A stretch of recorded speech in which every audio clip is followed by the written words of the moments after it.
Amanda Okoye stood at the counter, her gloves tucked into her coat pockets to keep her hands from shaking. The edges of her knitted sleeves were frayed. Her mother had repaired them twice already this winter. Outside, the Minneapolis snowstorm pressed against the glass like something alive, each gust sending fresh powder cascading down the storefront windows of Harwood Innovations, North Loop Branch. "I'm here for the pitch session," she said, her voice barely rising above the hum of the overhead heaters. T. Beringer, the clerk, didn't look up from his barcode scanner. When he finally did, his eyebrows lifted in what might have been surprise, then settled into something closer to amusement. "Pitch session?" He set the scanner down slowly, as if she'd just told him she planned to buy the building. "You're what, 16? 17? These events are for serious submissions, sweetheart." Amanda felt heat crawl up her neck despite the cold still clinging to her coat. She wasn't used to speaking up. At home, she helped her mother clip grocery coupons and stayed quiet during the hard conversations about which bills could wait another week. At school, she kept her head down and her ideas to herself. But this mattered. She unfolded the flyer, smoothing it carefully against the counter's edge. "It says community members can bring ideas today. Anyone with innovative solutions for winter safety." Beringer gave a small laugh, the kind older men sometimes give when a child pretends to understand grown-up things. "I'm sure you mean well. But we don't let just anybody waltz in here with a dream. This isn't a school science fair."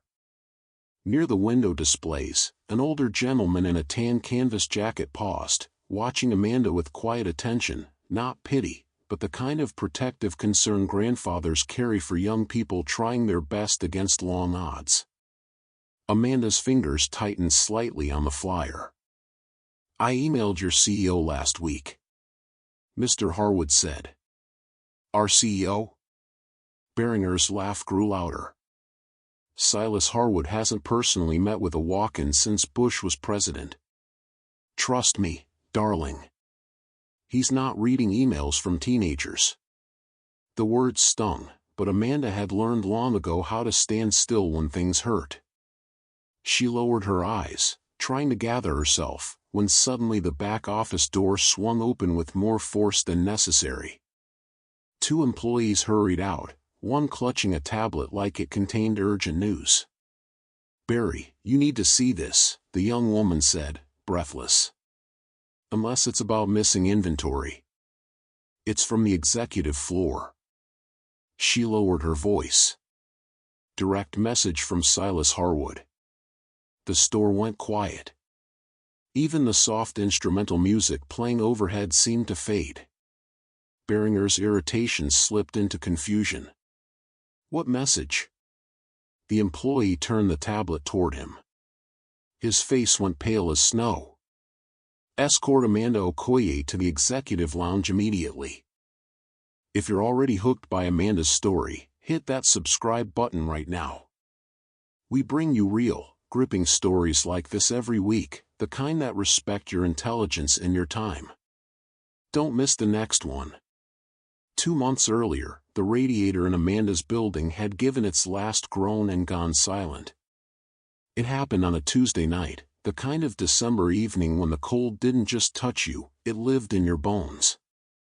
Amanda had been sitting at the kitchen table doing homework when she noticed her breath forming small clouds in the lamplight. Her mother, Diane, came home from her second shift at the commercial laundromat on Hennepin Avenue, unwinding her scarf with tired hands. She touched the radiator in the hallway and pressed her lips together in that way she did when bad news arrived and there was no money to fix it. "How long?" Diane asked. "Since about 6, Amanda said. They both knew what that meant. The landlord, Mr. Kowalski, wouldn't answer calls after 7. And even if he did, repairs took days in winter. Sometimes weeks. Within an hour, the hallway outside their apartment filled with neighbors. Old Mrs. Rourke from 3B stood wrapped in 2 blankets, her breath coming in short bursts. The Michaels family from downstairs huddled together, their youngest child crying softly. Mr. Tran, the widower from the N unit, knocked on their door with a thermos of lukewarm tea. Amanda's mother opened their apartment to anyone who needed warmth. Diane dragged in every chair from neighboring units, arranged them in a circle around their small electric space heater, the only one in the building that still worked. Amanda brought blankets, pillows, anything soft. They sat together like that for hours, strangers becoming something closer out of necessity. Around midnight, Mrs. Rourke tried to stand and couldn't. Her legs gave out beneath her, and she crumpled forward into Mr. Tran's arms. Her lips had gone pale, her fingers stiff. Amanda's mother called 911 while Amanda held Mrs. Rourke's cold hand, whispering that help was coming, that she'd be okay. The paramedics said she had mild hypothermia. They took her away in an ambulance, its red lights painting the snow-covered street in urgent color. After everyone left and her mother finally went to bed, Amanda sat alone at the kitchen table with a pencil and a notebook. She couldn't stop thinking about Mrs. Rourke's face. Couldn't stop hearing that soft thud when she fell. She started sketching. Not because she thought she could solve anything. Not because she believed a 17-year-old girl from a broke family could invent something that mattered. She sketched because she didn't know what else to do with the feeling sitting in her chest, the helpless, burning need to make sure it never happened again. By 3 a.m, she had drawn a crude diagram of something she didn't yet have a name for, a portable device that could redistribute residual heat from any functioning appliance and push it through a room using salvaged fan parts and recycled aluminum piping. It looked impossible. But when she stared at it in the dim kitchen light, she thought, what if?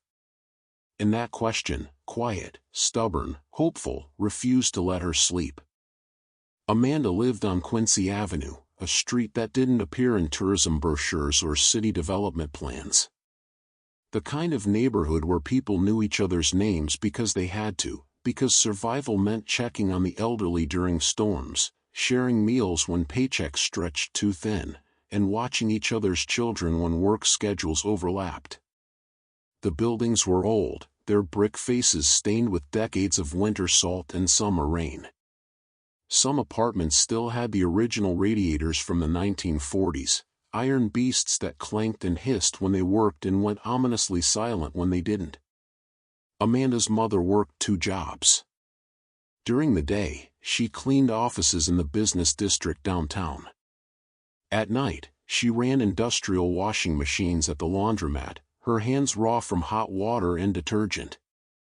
She came home smelling like bleach and other people's fabric softener. Diane never complained. Not once in Amanda's memory had her mother said the work was too hard or the hours too long. She just did it, the same way she'd done it since Amanda's father died when Amanda was 7. On weekends, when her mother slept past noon to recover from the week, Amanda would walk 3 blocks to Goodwill Thrift on Lyndale Avenue. The manager, a retired mechanic named Earl, let her dig through the electronics bin in the back, old toasters, broken fans, radios that no longer picked up signals. Earl never asked why a teenage girl spent her Saturdays elbow-deep in discarded appliances. He just handed her a toolbox and told her to clean up when she was done. Amanda took the parts home in a canvas grocery bag. She spread them across the kitchen table, circuit boards, wiring, small motors, bent aluminum panels, and tried to make sense of how they fit together. Her first prototype didn't work. The fan motor seized up after 30 seconds, filling the kitchen with the smell of burning plastic. Her mother came running, convinced something was on fire. The second attempt was better. It ran for almost 10 minutes before the wiring overheated and melted through the casing. The third time, Amanda burned her fingers badly enough that her mother made her sit with her hand in ice water for 20 minutes while lecturing her about safety and common sense and not burning the apartment down. But Amanda kept trying. She learned to solder from a YouTube video filmed by a man in Ohio who restored vintage radios. She taught herself about thermal conductivity by reading library books on physics, the kind with yellowed pages and outdated diagrams. She asked Mr. Tran, the widower from down the hall who used to work in HVAC installation, questions about airflow and duct design. Slowly, the device began to take shape. It wasn't pretty. The casing was a dented cookie tin she'd painted white.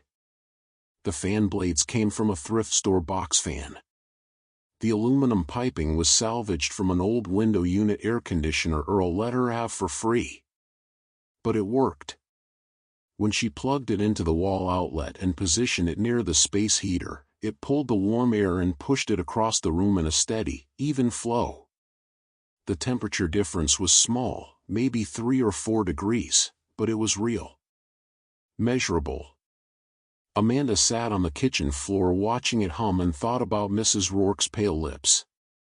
She thought about all the elderly people in buildings like hers, sitting alone in cold apartments, hoping the heat would come back on before something terrible happened. And she realized, this wasn't just a school project. This was something that could save lives. If anyone would listen to a girl like her. Mr. Leaving taught physics at Roosevelt High School, and he was the kind of teacher who noticed when students stayed after class to ask questions that weren't on the test. He'd noticed Amanda. One afternoon in mid-November, she lingered near his desk while other students filed out, their voices echoing down the hallway. She held a folder against her chest like it contained something fragile. "Mr. Leaving," she said quietly, "can I ask you something?" He looked up from grading papers, his reading glasses perched low on his nose. "Of course." She opened the folder and carefully laid out her sketches, pages of diagrams, calculations in her neat handwriting, photographs taken on her phone of the prototype sitting on her kitchen table. Mr. Leaving studied them in silence for a long time. Then he looked up at her, his expression serious. "Amanda, this is remarkable work." She felt her face grow warm. "It's probably not that good. I just—" "No," he interrupted gently. "Don't do that. Don't diminish what you've created. This is smart, practical engineering. The kind of thing that solves real problems." Amanda's throat tightened. No one had ever called her work remarkable before. Mr. Leaving leaned back in his chair, thinking. "Have you considered entering a competition? Or applying for a youth innovation grant?" "I don't know how," Amanda admitted.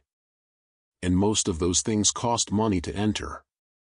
He nodded slowly, understanding more than she'd said. Then his face brightened slightly. "Wait here." He walked to the bulletin board near the classroom door and unpinned a flyer that had been hanging there for weeks, mostly ignored beneath announcements for basketball tryouts and bake sales. He handed it to Amanda. "Harwood Innovations, Community Pitch Day open to all Minneapolis residents. Bring your ideas for winter safety solutions. No registration fee, walk-ins welcome." Amanda read it twice, her heart beating faster. "Is this real?" "It's real," Mr. Leaving said. "Silas Harwood's company does this twice a year. It's part of their community outreach program." "But," Amanda hesitated. "I heard people say these things are just for publicity. That they don't actually listen to regular people." Mr. Leaving smiled, the kind of smile that carried years of watching students doubt themselves. "Maybe. Or maybe you'll be the exception. You won't know unless you try." Amanda folded the flyer carefully and tucked it into her folder. "Thank you, Mr. Leaving." "Amanda," he called as she reached the door. "Don't let anyone convince you that you're not supposed to be in that room. You belong anywhere your mind can take you." That night, after her mother fell asleep and the apartment went quiet except for the hum of the refrigerator, Amanda sat at the kitchen table with her laptop, a refurbished model the school had given her for remote learning during the pandemic. She found Harwood Innovation's website, navigated to the contact page, stared at the blank email form for 20 minutes. What could she possibly say that would make a CEO care? She started typing, deleting, typing again. Her hands shook slightly. Finally, she wrote simply, "Dear Mr. Harwood, my name is Amanda Okoye. I'm a senior at Roosevelt High School in Minneapolis. I've designed a low-cost portable heat redistribution device that could help elderly and low-income residents during furnace failures and winter emergencies. I know you're very busy, but if you have time to look at my design, I'd be grateful. I'll be at your North Loop branch on December 19th for Community Pitch Day. Thank you for reading this. Respectfully, Amanda." She attached 3 photos of her prototype and hit send before she could talk herself out of it. The confirmation message appeared, "Your email has been received." Amanda closed the laptop and stared out the kitchen window at the snow falling and the streetlights glow. She didn't expect a response. Men like Silas Harwood didn't read emails from girls like her. But 3 days later, at 2:17 in the morning, her phone buzzed with a new message. The sender was listed as S. Harwood, Harwood Innovations. Amanda sat up in bed, her heart pounding, and opened it. Silas Harwood couldn't sleep. It had been that way for years, ever since the winter of 2019. When everything he thought he understood about success and responsibility came apart in a single phone call. He sat in his Seattle penthouse office at 2 in the morning, the city lights spread below him like a blanket of stars. His coffee had gone cold an hour ago. The quarterly reports on his desk remained unread. Instead, he scrolled through his email, the way insomniacs do when their minds refuse rest. Most messages were filtered by his assistant. The ones that reached him were vetted, prioritized, stripped of anything unnecessary. But once a week, Silas made himself read the unfiltered folder, the one his assistant labeled Community Direct. It was penance, in a way. A reminder that behind every product his company manufactured, behind every innovation they patented and sold, there were real people. People whose names he'd never know. People whose problems deserved more than a corporate press release. That's when he saw Amanda's email. The subject line was simple: Winter Safety Device, Student Design. He almost skipped it. Almost moved on to the next one.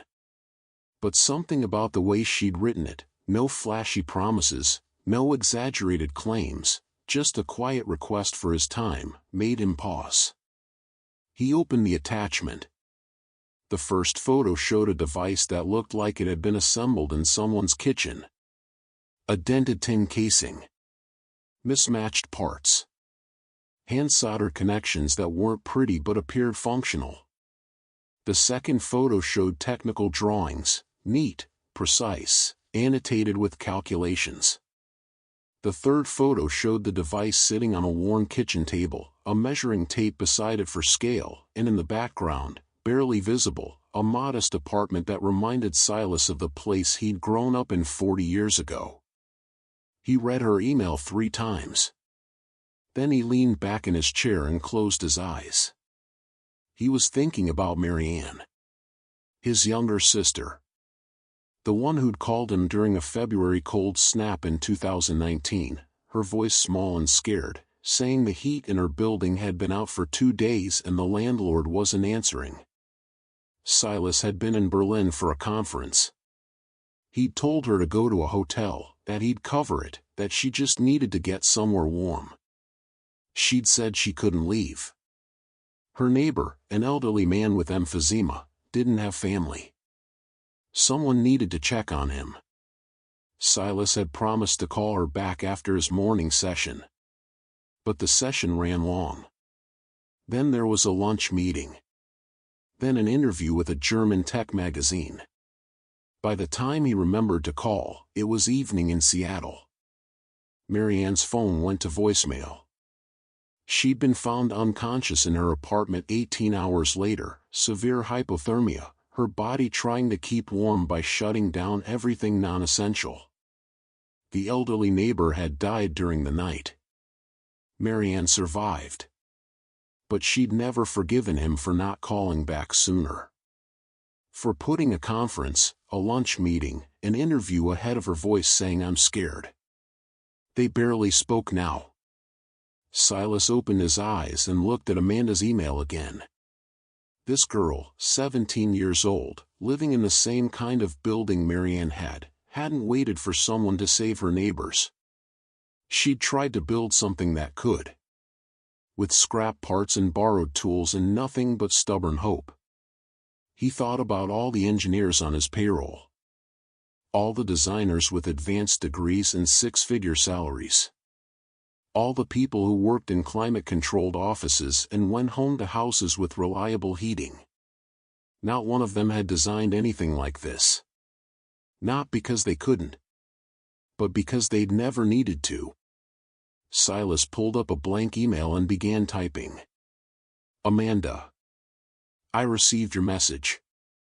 I've reviewed your design, and I believe it has significant potential. Please attend the community pitch day at our North Loop branch on December 19th. When you arrive, identify yourself to any staff member. They'll know to expect you. I look forward to hearing more about your work. Respectfully, Silas Harwood.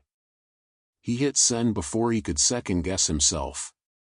Then he sat in the dark office, staring at the city below, and whispered the words he'd been carrying for 5 years. Not again. I won't miss this chance. This time, he'd be paying attention. This time, he'd listen when a voice asked for help. Even if that voice belonged to a 17-year-old girl with a dented cookie tin and a dream. Beringer stared at the tablet like it had just delivered news of his own funeral. The message was still on the screen, impossible to misread. If Amanda Okoye visits any branch today, escort her to the executive lounge immediately. S. Harwood. His face had gone from pale to red in the span of a breath. The other customers were watching now, curious about what had caused such a sudden shift in the store's atmosphere. The older gentleman in the tan canvas jacket, the one who'd been watching Amanda with quiet approval, set down the thermal mug he'd been examining and smiled. Not smugly. Just warmly. The way someone smiles when they see a young person get a fair shake. Beringer cleared his throat. When he spoke, his voice had lost all its earlier condescension. Miss Okoye, there's been a misunderstanding. If you'll follow me, please. Amanda stood very still. Part of her wanted to leave. To walk back out into the snow and forget this whole thing. She didn't belong in places like this, clean floors, expensive displays, people in business clothes who spoke with the confidence of those who'd never been dismissed. But another part of her, the part that had sat up all night sketching after Mrs. Rourke collapsed, wouldn't let her turn away. Okay, she said quietly. Beringer stepped out from behind the counter, his movements stiff and awkward. He couldn't quite meet her eyes. Right this way.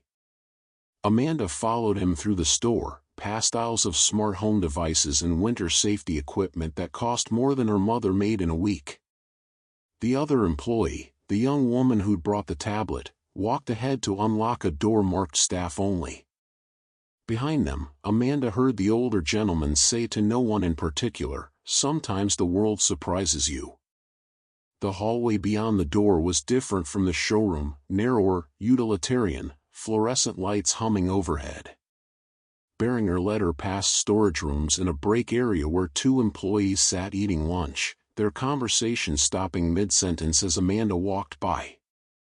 She felt their eyes on her. Felt the weight of being out of place. Beringer stopped at an elevator Amanda hadn't known existed. He pressed the call button, then stood with his hands clasped in front of him, visibly uncomfortable. "I should apologize," he said finally, his voice low. "I spoke out of turn earlier." Amanda didn't know what to say to that. She'd never received an apology from an adult she didn't know.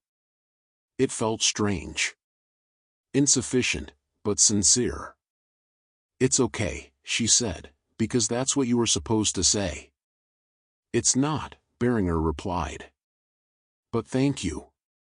The elevator arrived with a soft chime. The doors opened to reveal a small, wood-paneled interior, nothing like the industrial freight elevators Amanda had seen in movies. She stepped inside. Beringer pressed the button for the third floor and stepped back out. "Someone will meet you when the doors open," he said. Then the doors closed, and Amanda was alone, rising through a building that suddenly felt much larger than it had from the street. She caught her reflection in the polished wood panel, her coat still damp from snow, her hair pulled back in a simple ponytail, her face showing a mixture of fear and determination she didn't know how to balance. The elevator slowed. Stopped. The doors opened onto a space that looked nothing like the store below. Warm lighting. Leather chairs. A gas fireplace crackling against one wall. Floor-to-ceiling windows overlooking the snow-covered city.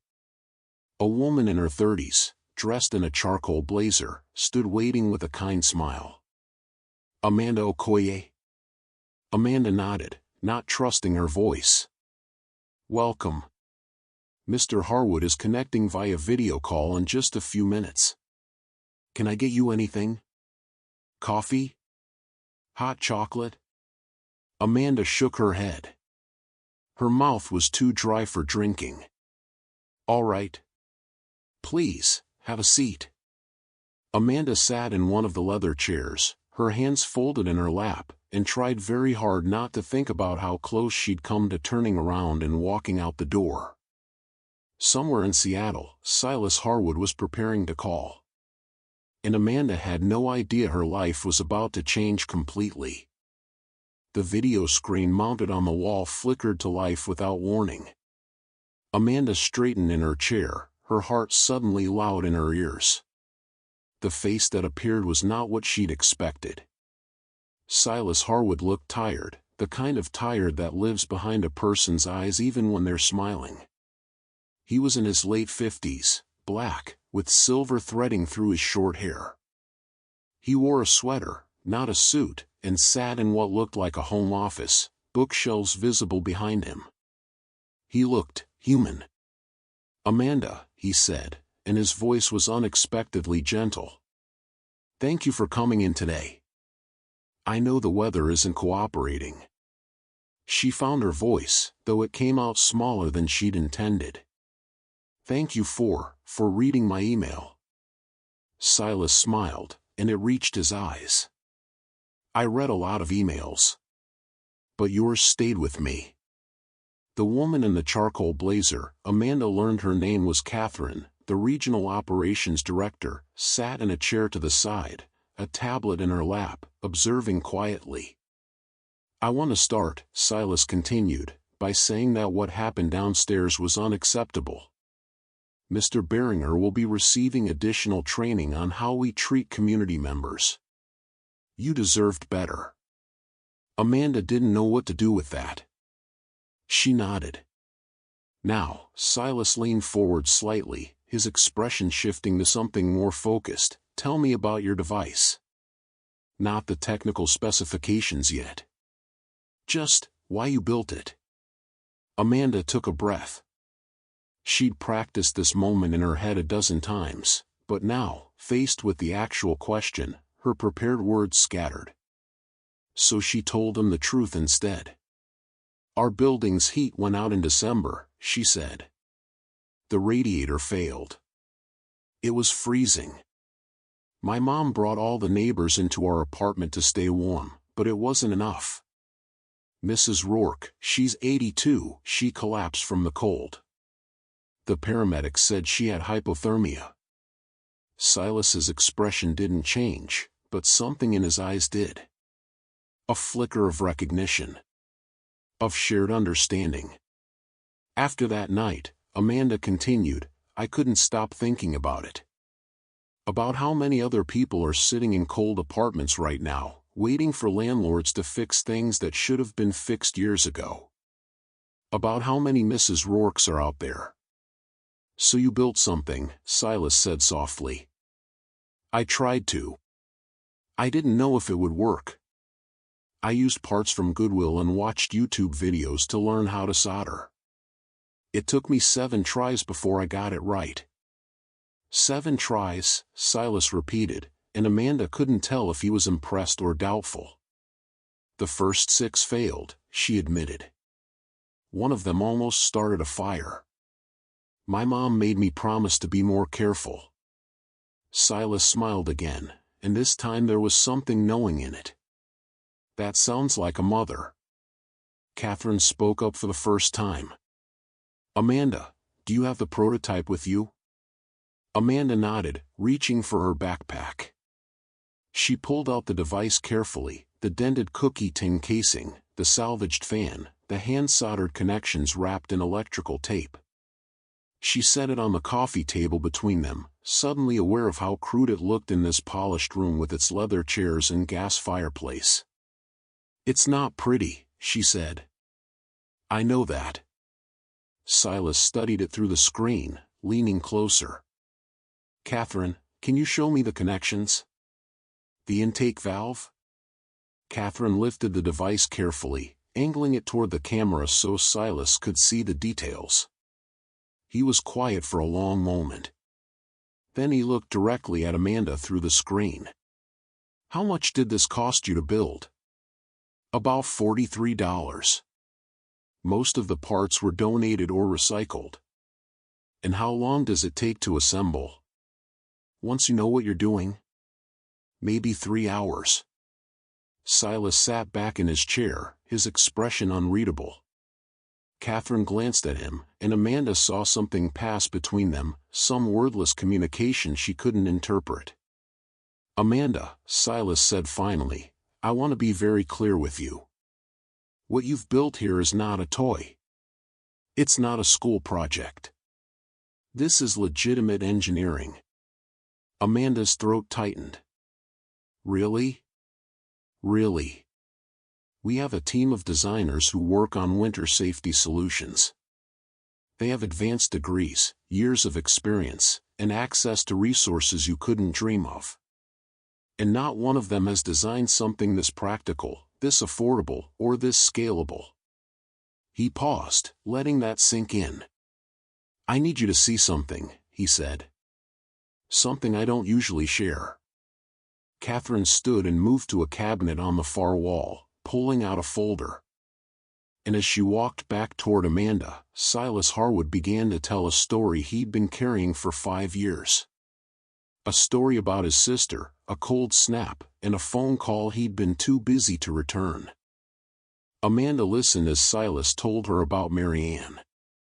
He spoke quietly, without dramatics, the way people do when they're confessing something that still hurts. He told her about the conference in Berlin. The missed call. The 18 hours his sister spent unconscious before someone found her. When he finished, the room felt heavier. She survived, Silas said. But things between us, they never fully healed. And I learned something that winter. I learned that all the success in the world means nothing if you're not paying attention to the people right in front of you, asking for help. He looked directly at Amanda through the screen. That's why I read your email. And that's why you're sitting in that room right now. Amanda didn't know what to say. She'd expected a business meeting. A formal pitch. Maybe a polite dismissal. She hadn't expected this, a powerful man sharing his regret with a teenager he'd never met. I'm sorry about your sister, Amanda said finally.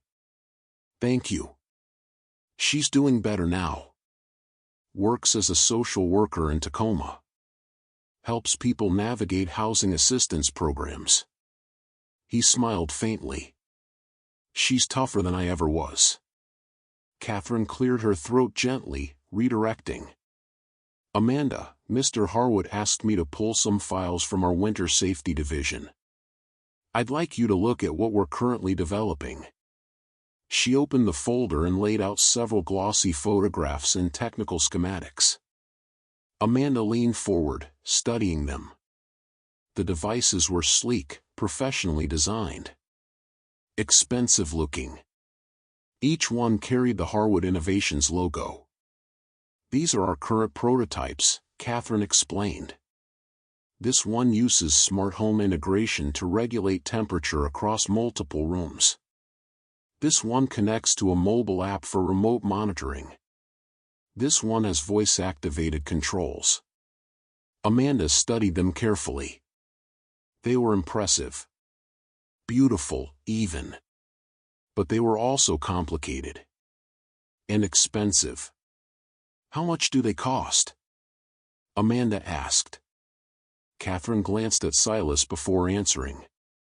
Retail projections range from $300 to $600, depending on the model.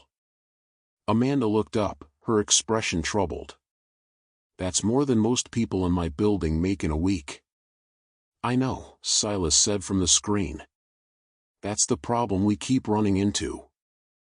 We design solutions for the market we understand, middle and upper middle class consumers who can afford smart home technology. But the people who need these devices most, they're priced out before we even launch. He leaned forward, his elbows on his desk. That's what makes your design different, Amanda. You built something for Mrs. Rourke. For your neighbors. For people who can't afford a $600 device but desperately need something that works. Amanda picked up her prototype from the coffee table, turning it over in her hands. It's not perfect. The casing is dented. The parts are mismatched. It doesn't connect to anything smart. No, Silas agreed. But it works. And it costs $43. That's the innovation. Catherine pulled out a tablet and began taking notes. Amanda, I'd like to walk through your design process. How did you determine the optimal airflow rate? What calculations did you use for the heat distribution pattern? Amanda blinked.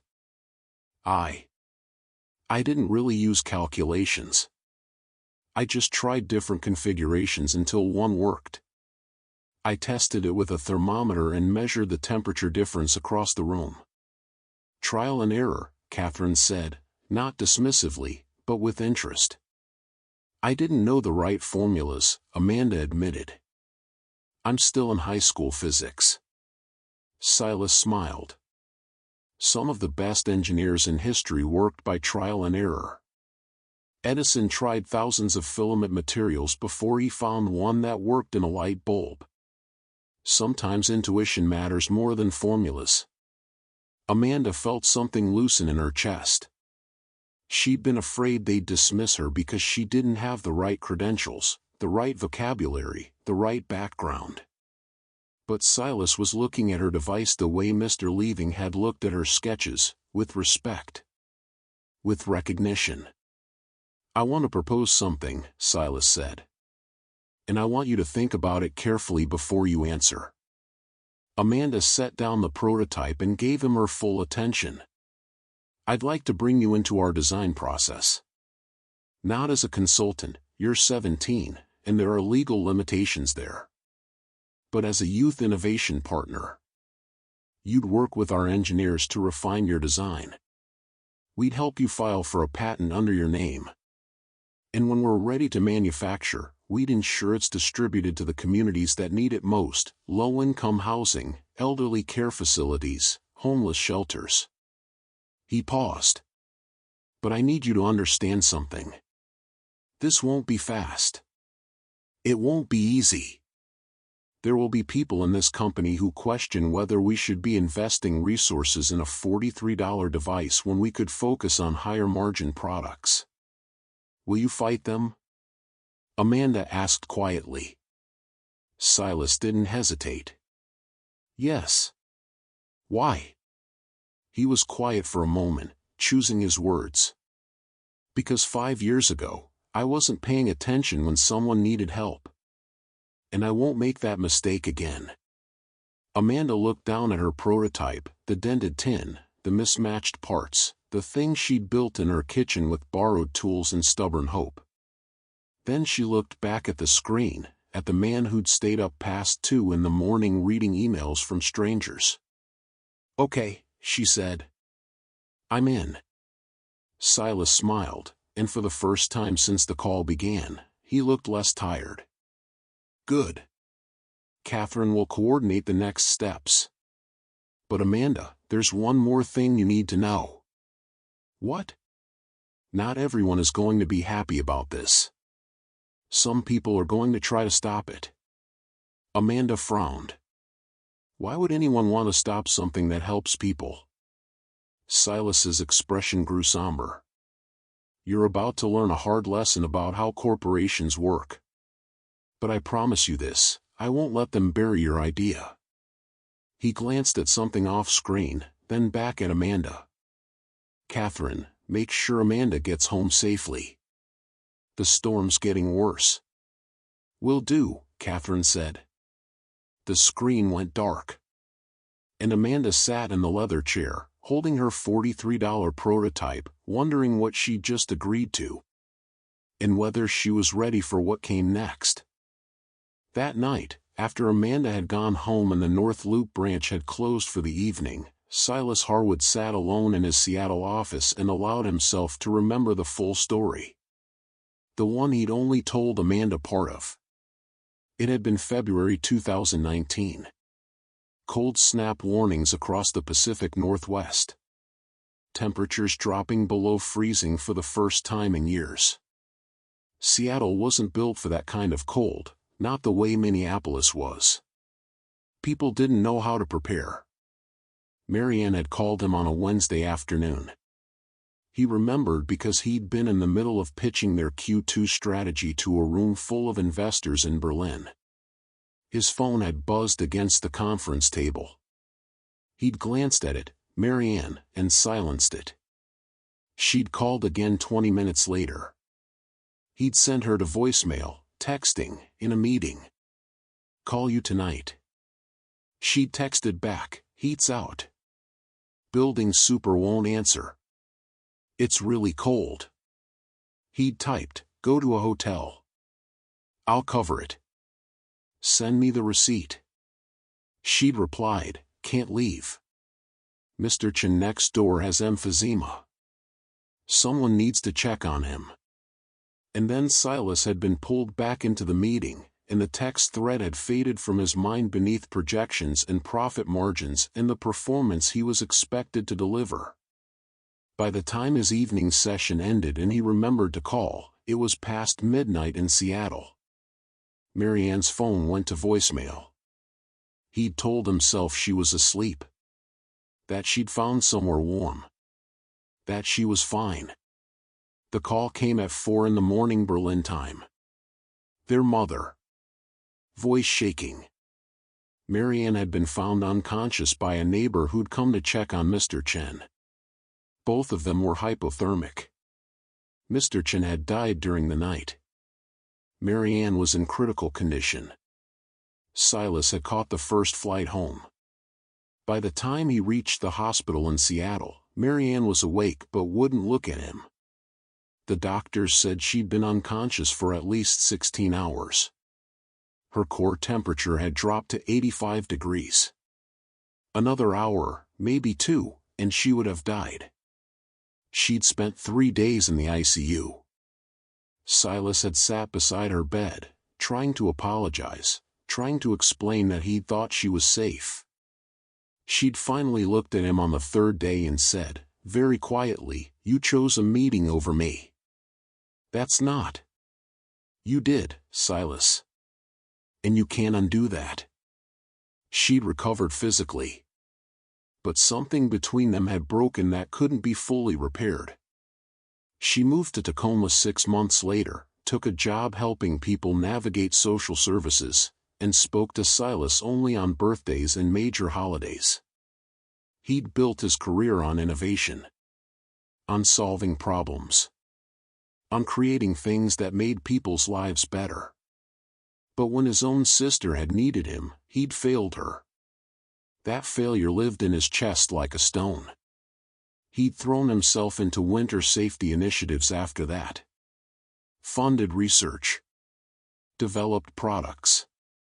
Hired entire teams dedicated to cold weather solutions. But everything they created was expensive. Complicated. Designed for people who could afford smart home technology and had reliable internet connections. None of it would have saved Marianne. None of it would have saved Mr. Chen. When Amanda's email arrived in his inbox at 2 in the morning, when he should have been sleeping but couldn't, he'd opened the attachment and seen that dented cookie tin sitting on a worn kitchen table. And for the first time in 5 years, he'd felt something shift. This girl, 17 years old, living in a building where the heat failed, surrounded by neighbors who couldn't afford to leave, had built exactly what Marianne had needed. Not because she had resources or training or access to corporate research labs, but because she'd been there. She'd seen Mrs. Rourke collapse. She'd felt the cold herself. And she'd refused to accept that nothing could be done. Silas picked up his phone now and scrolled to Marianne's contact. His thumb hovered over the call button. He hadn't told her about Amanda yet. Hadn't told her that he'd found a girl who reminded him of what he should have been 5 years ago, someone who paid attention when people asked for help. He pressed dial. The phone rang 4 times before Marianne answered, her voice thick with sleep. Silas? It's almost midnight. What's wrong? Nothing's wrong, he said quietly. I wanted to tell you about someone I met today. There was a long pause. Okay. He told her about Amanda. About the email. About the device built from Goodwill parts and YouTube tutorials. About a 17-year-old girl who'd done what an entire corporation couldn't. When he finished, Marianne was quiet for a long time. Are you going to help her? She finally asked. Yes. Good. Another pause. Silas? Yeah? You can't fix what happened to me by helping her. His throat tightened. I know. But, Marianne continued, her voice softer, you can make sure it doesn't happen to someone else. And that matters too. Silas closed his eyes. I'm sorry, Mari. I'm so sorry I wasn't there. I know you are. She took a breath. Help that girl, Silas. Don't let the company bury what she built. I won't. Promise me. I promise. After they hung up, Silas sat in the dark office, the city lights glowing below, and thought about second chances. About how rarely they came. And how important it was not to waste them when they did. Amanda Okoye had given him one. Now he just had to make sure he didn't fail her the way he'd failed his sister. The conference call was scheduled for 10 in the morning, Seattle time. 7 in Minneapolis, where Amanda sat in the North Loop branch's executive lounge with Catherine beside her for support. On screen, 8 faces appeared in a grid, members of Harwood Innovation's product development board. Amanda recognized none of them except Silas, who sat in the center square with an expression that gave nothing away. Good morning, everyone, Silas began. Thank you for joining on short notice. I want to introduce you to Amanda Okoye, a high school senior from Minneapolis who's developed a winter safety device I believe has significant potential. Amanda raised her hand in a small wave, feeling foolish the moment she did it. One of the board members, a white man in his 60s named Douglas Verner, leaned forward into his camera. With all due respect, Silas, why are we discussing a high school project? Don't we have actual engineers for this? We do, Silas said calmly. None of them have designed what Amanda has. Another board member, a woman named Carol Lynn, spoke up. I've reviewed the preliminary specs Catherine sent over. The device is functional, but it's crude. Unmarketable in its current form. That's why we'd refine it, Silas said. Work with Amanda too. At what cost? Douglas interrupted. How much are we proposing to invest in a $40 device? What's the margin? What's the market projection? Catherine glanced at Amanda, then spoke. The target demographic is low-income housing, elderly care facilities, and emergency shelters. The profit margin would be minimal, but the social impact. Social impact doesn't pay shareholders, Douglas said bluntly. We're not a charity, Catherine. Amanda felt her chest tighten. She'd expected questions. Maybe skepticism. But the dismissive tone, the way they talked about people like her neighbors as if they weren't worth the effort, made her stomach turn. Silas's voice cut through. Douglas, we're a company that built its reputation on innovation that serves communities. When did we decide some communities aren't worth serving? That's not what I'm saying. I'm saying we need to be strategic about resource allocation. A younger board member, a South Asian man named Raj Patel, unmuted himself. I actually think this could work from a brand perspective. Community-focused product development. It's good PR. PR won't cover manufacturing costs, Douglas countered. Amanda watched them argue back and forth, feeling smaller with each exchange. She hadn't built her device for profit margins or brand positioning. She'd built it because Mrs. Rourke had collapsed and no one should have to choose between staying warm and paying rent. Then Carol Lynn said something that made Amanda's blood run cold. There's another issue we need to address. Carol pulled up a document on her screen. Our team in Shenzhen has been developing a similar concept. They filed a provisional patent 3 weeks ago. Silas went very still. What? Portable heat redistribution unit. Low-cost materials. Designed for emerging markets. The specs are remarkably similar to Miss Okoye's design. Amanda felt Catherine tense beside her. How similar? Silas asked, his voice dangerously quiet. Very. Almost identical, actually. Douglas jumped in, clearly seeing an opportunity. Well, then this conversation is moot, isn't it? If we already have a patented design. When exactly did the Shenzhen team start working on this? Silas interrupted. Carol checked her notes. The project was initiated in early November. Before or after Amanda's email reached my office. A pause. I'd have to check the exact timeline. Check it now, Carol. The tension in the conference call was palpable. Amanda didn't fully understand what was happening, but she understood enough. Someone had seen her design and tried to claim it as their own. Carol's fingers moved across her keyboard. Her expression shifted slightly.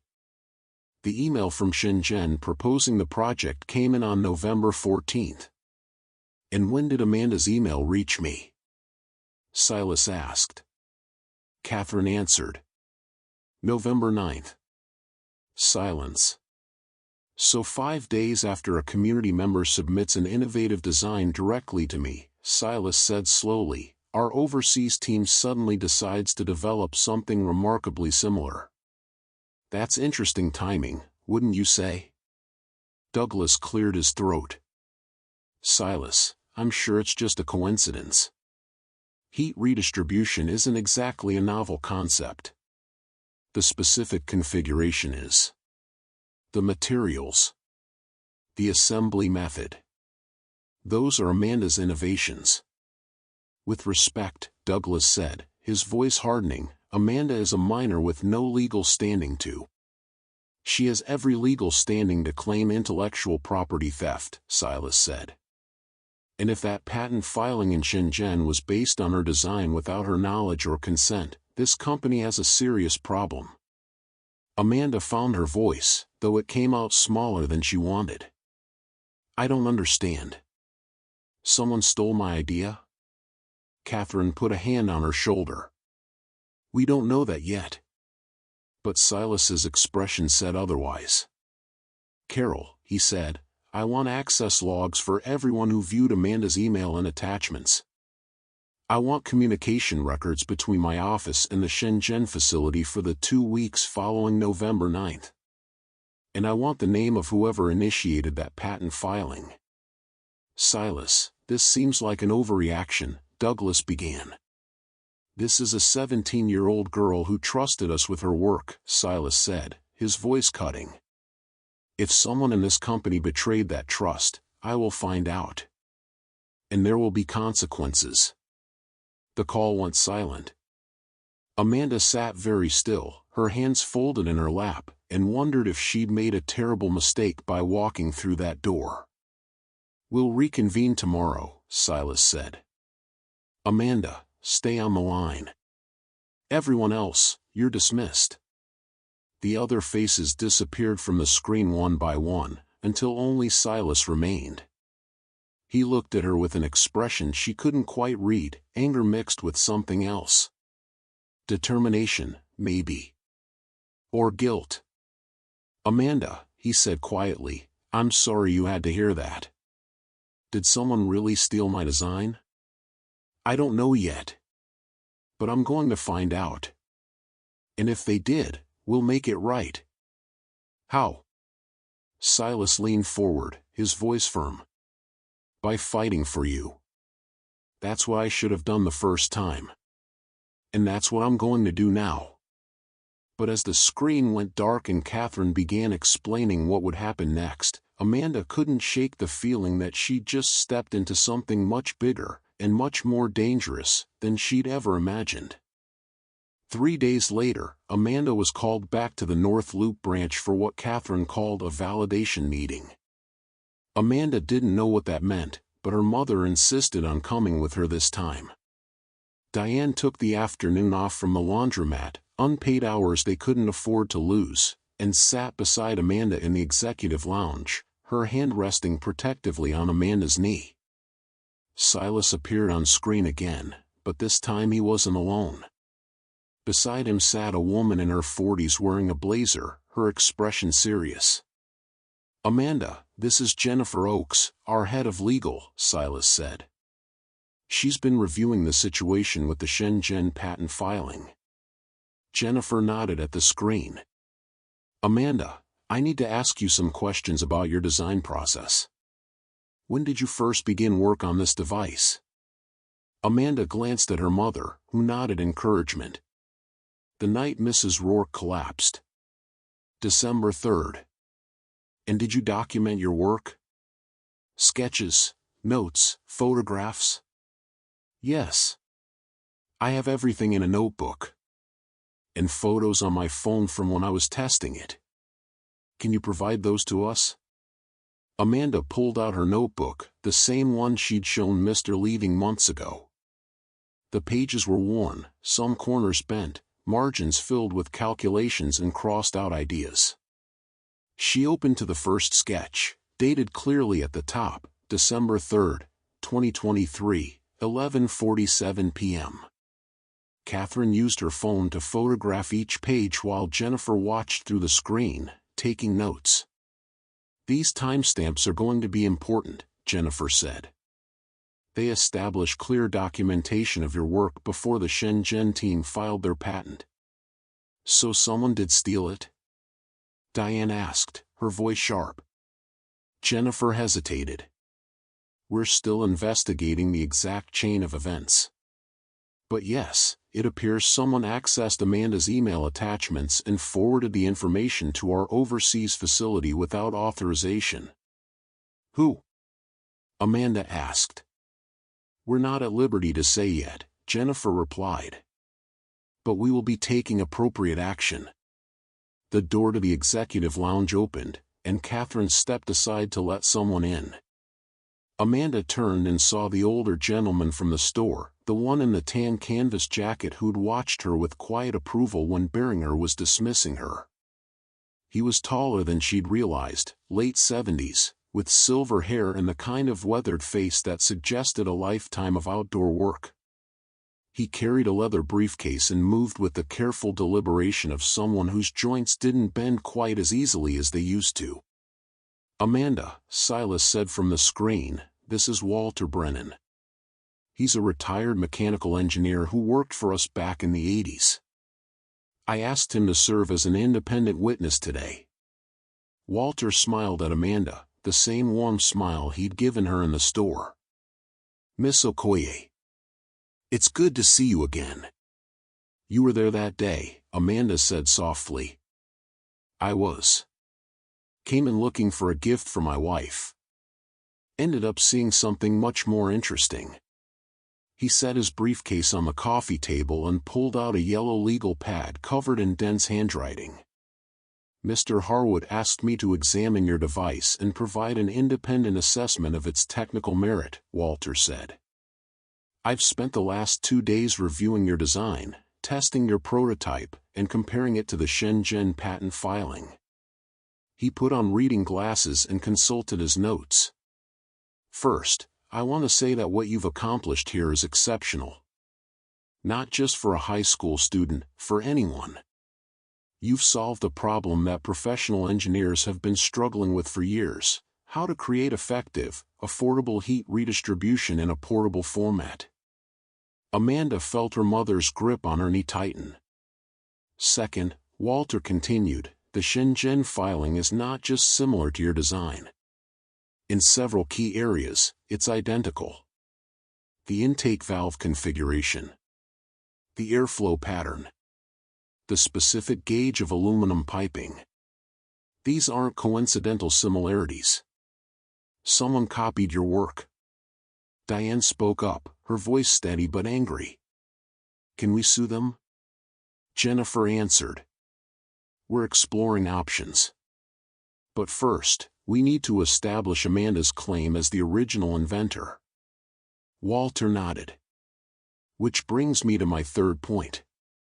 Based on the documentation Amanda provided, her dated sketches, her iterative testing process, her photographic evidence, I'm prepared to submit a formal affidavit stating that Amanda Okoye is the original and sole inventor of this device." He looked at Amanda directly. "That means your name goes on the patent. Not Harwood Innovations. Not the Shenzhen team. Yours." Amanda's voice caught. "Really? Really?" Silas leaned forward on screen. "Amanda, here's what I'm proposing. We file a patent under your name immediately. We challenge the Shenzhen filing on grounds of intellectual property theft. And we move forward with manufacturing your device the way you intended: affordable, community-focused, distributed to the people who need it most." "What about the profit margins?" Amanda asked, remembering Douglas Verner's objections. "I don't care about the margins," Silas said. "This isn't about profit. This is about doing what's right." Douglas Verner's face suddenly appeared in a smaller window on screen. Amanda hadn't realized he was listening. "Silas, I need to object to this approach," Douglas said. "We have a fiduciary responsibility to our shareholders. We have a moral responsibility not to steal from a teenager." Silas cut him off. "And if you have a problem with that, Douglas, we can discuss your continued role on this board." Douglas's face reddened, but he went silent.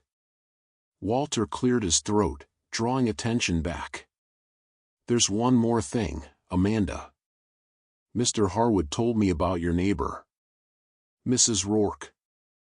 Amanda nodded. "My wife went through something similar 5 years ago. Furnace failure in January. She has COPD. If it wasn't for a neighbor checking on her, we might have lost her." His voice grew quiet. So when I saw you standing at that counter, trying to get someone to listen, I knew what you were fighting for. And I wanted to help. Amanda felt tears prick her eyes. Thank you. Don't thank me yet, Walter said with a slight smile. We still have work to do. But I promise you this, I won't let them bury what you built. Diane pulled Amanda into a hug, and for the first time since this whole thing started, Amanda let herself believe that maybe, just maybe, this was going to work out. On screen, Silas looked at Walter, then at Amanda, and something passed between them, a shared understanding that some things mattered more than profit margins and quarterly reports. All right, Silas said. Let's get to work. And for the first time in days, Amanda smiled. The investigation took 6 days.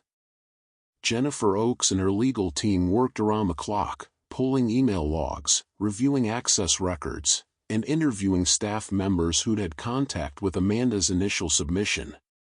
On the 7th day, Silas called another board meeting. This time, Amanda wasn't invited. Catherine told her it would be better if she stayed home while they handled the internal matter. But Catherine promised to call as soon as it was over. Amanda spent the day pacing her apartment, unable to focus on homework or anything else. Her mother had returned to work, needing the hours, so Amanda was alone with her thoughts and her phone, waiting. The call came at 4:17 p.m. Amanda, Catherine said, and her voice carried relief. It's done. What happened? Can you come to the North Loop branch tomorrow? Mr. Harwood wants to explain everything in person. The next morning, Amanda sat once again in the executive lounge. Walter was there too, having driven in from his home in St. Paul. Her mother sat beside her, having taken another afternoon off. Silas appeared on screen, and this time his expression was easier to read, satisfaction mixed with exhaustion. Amanda, I want to start by apologizing, he said. What happened to you should never have happened. And I take full responsibility for the failures in our system that allowed it. What did you find out? Amanda asked. The person who accessed your email and forwarded it to Shenzhen was Douglas Verner. Amanda blinked. The board member? Former board member, Silas corrected. As of this morning, he's been removed from the board and terminated from all advisory positions. Walter made a small sound of approval. Douglas saw your email the day after I forwarded it to Catherine, Silas continued. He was copied on the initial review memo. Instead of supporting your innovation, he saw an opportunity to claim it for the company through our overseas facility, bypassing any obligation to credit or compensate you. Diane's hands curled into fists. He tried to steal from my daughter. Yes, Silas said simply. And we have documented evidence of his instructions to the Shenzhen team. Enough to support legal action if you choose to pursue it. Amanda looked at her mother, then back at the screen. What happens now? Jennifer Oakes appeared beside Silas. We've withdrawn the Shenzhen patent filing. We're preparing to file a new patent under your name as sole inventor. And Mr. Verner has been informed that if he attempts to use or profit from your design in any capacity, we will pursue legal action to the fullest extent. Will he go to jail? Diane asked. This isn't a criminal matter, Jennifer explained. It's civil. But he's facing significant professional consequences. His reputation in the industry is effectively finished. Amanda didn't know how to feel about that. Part of her was angry, furious, even, that someone had tried to take what she'd built. But another part of her just felt tired. She hadn't asked for any of this. She just wanted to help Mrs. Rourke. Amanda, Silas said, drawing her attention back, there's something else I need to discuss with you. He pulled up a document on screen, formal-looking, dense with legal language. This is a Youth Innovation Partnership Agreement. It outlines how we'll work together to manufacture and distribute your device. But there's one section I want you to pay special attention to. He scrolled to a highlighted paragraph. Normally, when we develop a product, we retain control over pricing, distribution, and market strategy. But given the circumstances, and given what you are trying to accomplish, I'm proposing something different. Amanda leaned forward. I want you to have approval authority over how your device is distributed. If you want it sold at cost to homeless shelters, you can require that. If you want it prioritized for low-income housing, you can mandate that. If you want us to partner with community organizations instead of big box retailers, you have that power. Amanda stared at the screen. You're giving me control? Over distribution strategy, yes. Within reasonable parameters. You won't be making manufacturing decisions or handling logistics, those require expertise you're still developing. But the moral direction of this product? That's yours. Diane spoke up. Why would you do that? Silas was quiet for a moment. Because 5 years ago, I made decisions based on what was profitable instead of what was right. And I lost something I can't get back. I won't make that mistake with Amanda's work. Walter nodded approvingly. That's the Silas Harwood I used to know. There's one more thing, Silas said.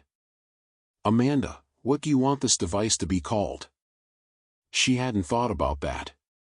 She'd been so focused on making it work that she'd never considered giving it a name. I don't know, she admitted. Think about it, Silas said. You have time. Catherine pulled out a tablet. There's also the matter of compensation. We'll be establishing a trust for you, royalties from every unit sold, structured so it's available when you turn 18. Not a fortune, but enough to cover college. Maybe graduate school, if you want it. Amanda looked at her mother, whose eyes had filled with tears. College? Diane whispered. Full tuition, Catherine confirmed. Whatever school she chooses. Amanda couldn't speak. The weight of everything, the theft, the vindication, the promise of a future she'd never let herself imagine, crashed over her all at once. Walter reached over and squeezed her shoulder. You earned this, young lady. Don't let anyone tell you different. Silas leaned forward on screen.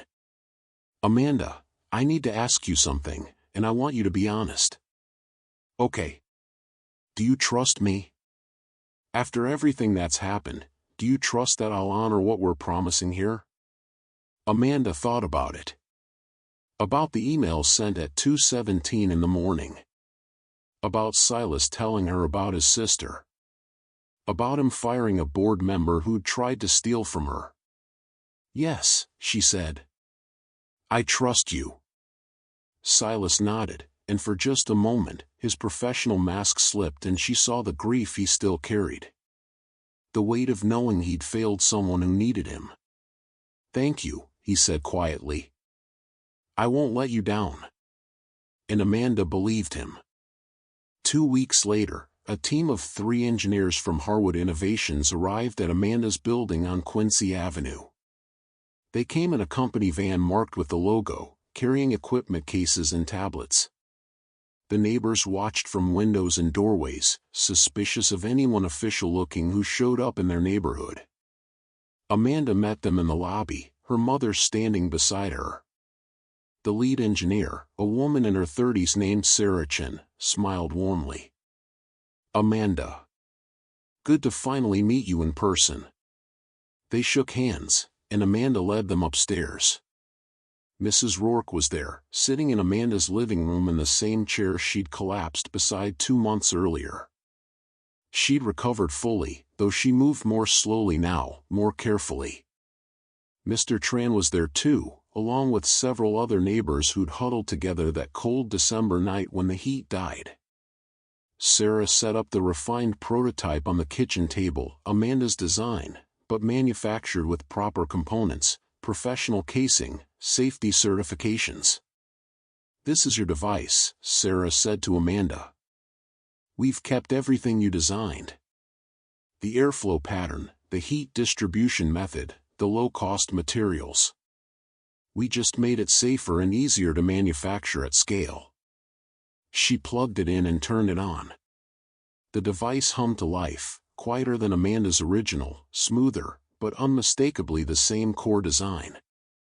Sarah placed temperature sensors around the room and pulled up a tablet to show the readings in real time. Within 5 minutes, the temperature had risen 3 degrees in the corners farthest from the space heater. Mrs. Rourke leaned forward, her eyes wide. "It really works." "It does," Sarah said. She looked at Amanda. Because this young woman refused to accept that nothing could be done. Mr. Tran asked questions about the power consumption, the maintenance requirements, whether it would work with different types of heating sources. Sarah answered each one patiently, showing him the technical specifications on her tablet.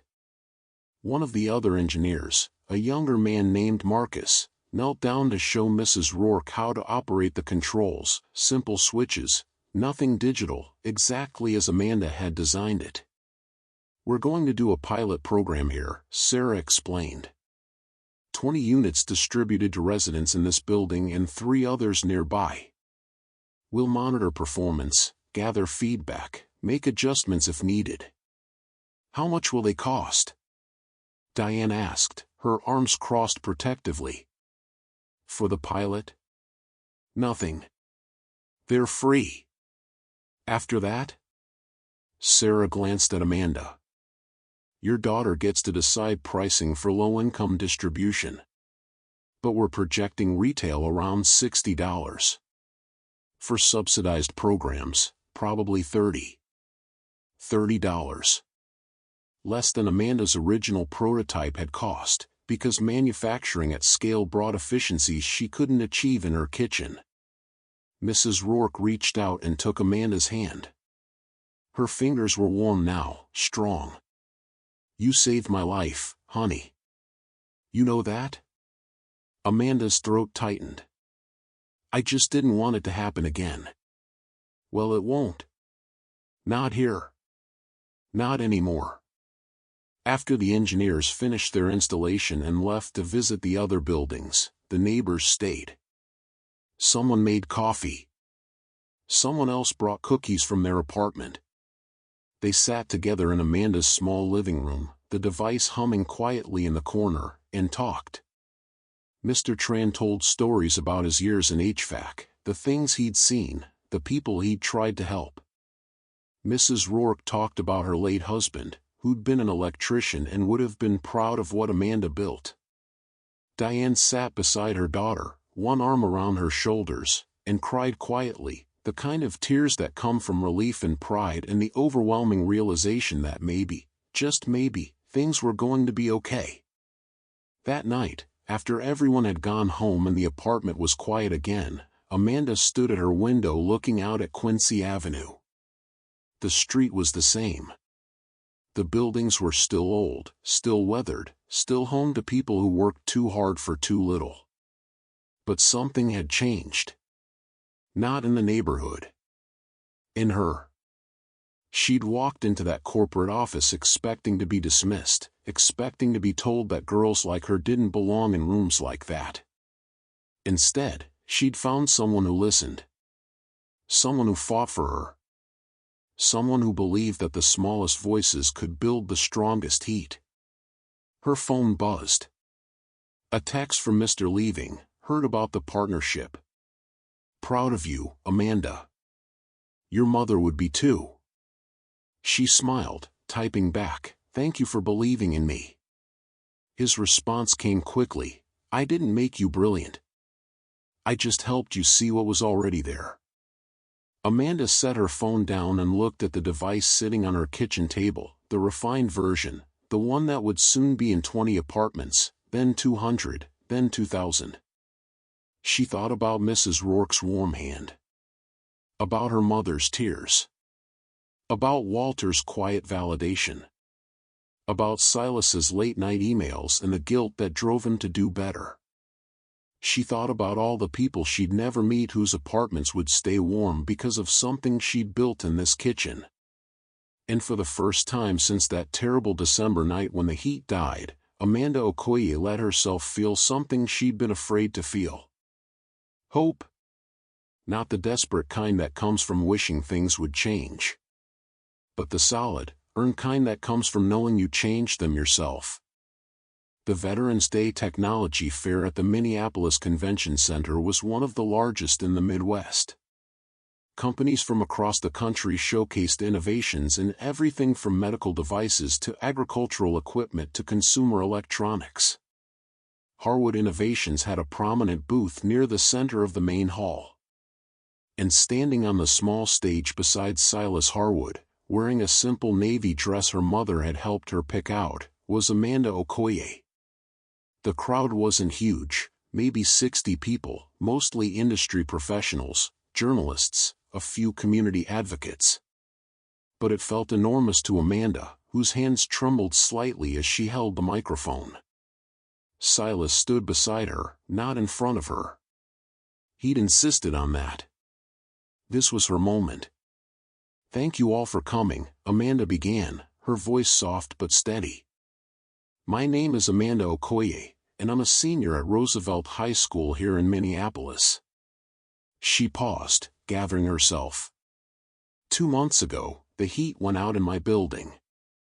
My neighbors and I, people like Mrs. Rourke, who's 82, and Mr. Tran, who's a widower, and families with young children, we had nowhere to go. So we tried to stay warm together. She told them about that night. About Mrs. Rourke collapsing. About sitting at her kitchen table at 3 in the morning, sketching something she barely understood, driven by nothing except the need to make sure it never happened again. "I built this device because I didn't know what else to do," she said. "I didn't build it to make money or start a company. I built it because people I care about were suffering, and I thought maybe, just maybe, I could help." She gestured to the display behind her, where the refined version of her device sat alongside her original prototype, the dented cookie tin, the salvaged fan blades, the hand-soldered connections. "Mr. Harwood saw something in my design that I didn't see. He saw that it wasn't just about one building in Minneapolis. It was about every building like mine. Every Mrs. Rourke sitting in the cold, hoping someone would notice." Silas stepped forward then, and Amanda handed him the microphone.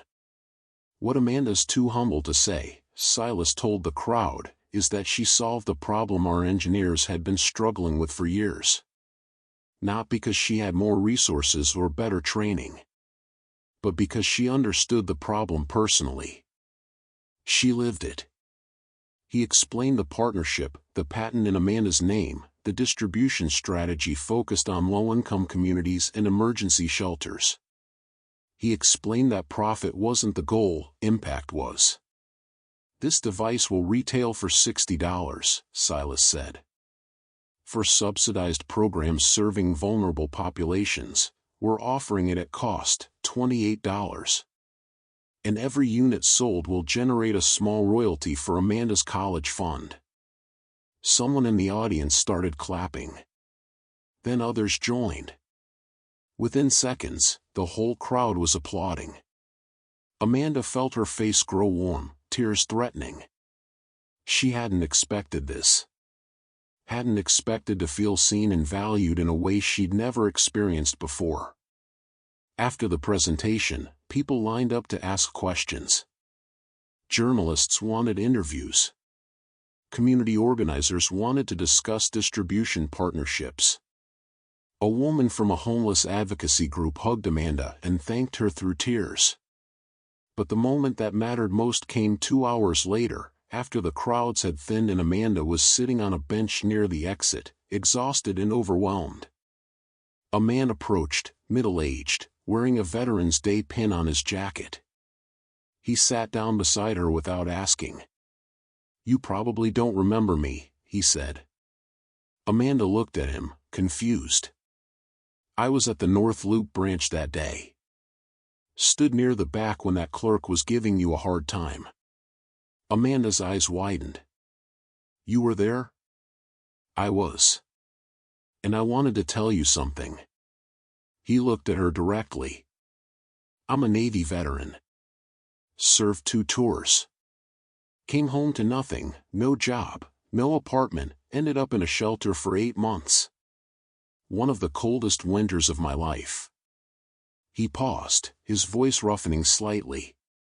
What you built? That would have meant everything to me back then. Would have meant I could sleep at night without wondering if I'd wake up with frostbite. Amanda's throat tightened. So thank you, he said simply. For thinking about people like me. For not giving up when that clerk tried to send you away. He stood, gave her a small nod, and walked away before she could respond. Amanda sat there for a long time, watching the convention center empty, thinking about all the people she'd never meet whose lives might be a little warmer, a little safer, because of one terrible December night and a refusal to accept that nothing could be done. Her phone buzzed. A text from Silas, you did beautifully today. Your mother should be proud. Amanda smiled, typing back, she is. Thank you for everything. His response came quickly, no. Thank you. You reminded me what innovation is supposed to be for. That evening, Amanda and her mother took the bus home through the cold Minneapolis streets. The holiday lights were up now, glowing against the early darkness. The city felt different somehow, not warmer in temperature, but warmer in spirit. When they got home, Mrs. Rourke was waiting in the hallway with a plate of cookies she'd baked. Saw you on the news, she said, beaming. Our Amanda, changing the world. I didn't change the world, Amanda said softly. I just built something that might help. Mrs. Rourke pulled her into a hug that smelled like vanilla and cinnamon. That's what changing the world looks like, honey. One person, one idea, one cold night at a time. Later, alone in her room, Amanda pulled out her notebook, the one with all her original sketches and calculations. She turned to a blank page and wrote at the top. Things I want to build next. Because this wasn't the end of her story. It was the beginning. And somewhere in Seattle, Silas Harwood sat in his office and looked at a photograph on his desk, him and Marianne, years ago, before the cold snap, before the guilt, before everything broke between them. His phone rang. Marianne's name appeared on screen. Hey, he said, answering. I watched the launch, she said. You did good, Silas. Amanda did good. I just helped. That's all any of us can do. Help when we're able. Pay attention when people ask. I'm sorry I didn't pay attention when you asked. After they hung up, Silas sat in the dark office and thought about second chances, about redemption that doesn't erase the past but might, with enough effort, balance it. And he thought about a 17-year-old girl with a dented cookie tin and a dream, who reminded him that sometimes the smallest voices build the strongest heat. Enough to warm a whole city. Enough to change everything.